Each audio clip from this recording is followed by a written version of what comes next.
বিবাহিত মেয়েদের এই তিনটি কথা তার স্বামীর কাছে সর্বদাই গোপন রাখা উচিত, অন্যথায় স্বামীর ভালোবাসা কমে যাবে এবং সংসারে অভাব ও অশান্তি বিরাজ করবে।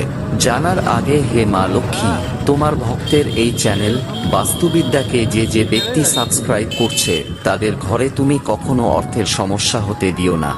নাম্বার 1, আপনার জমা করা টাকার কথা ভুল করেও স্বামীকে কখনো বলবেন না, কারণ এতে করে স্বামী স্ত্রীর মধ্যে বিশ্বাস নিয়ে প্রশ্ন উঠতে পারে। সাথে জমানো বা গোপন টাকার অপব্যবহার হলে মা লক্ষ্মীও রুষ্ট হতে পারে। নাম্বার 2, কাউকে দান করা টাকা পয়সার কথা ভুল করেও স্বামীকে জানাবেন না, এটা করলে দান করার ফল কমে যায়, কারণ বেদে বলা হয়েছে এক হাতে দান করা অর্থ যেন অন্য হাতও না জানতে পারে।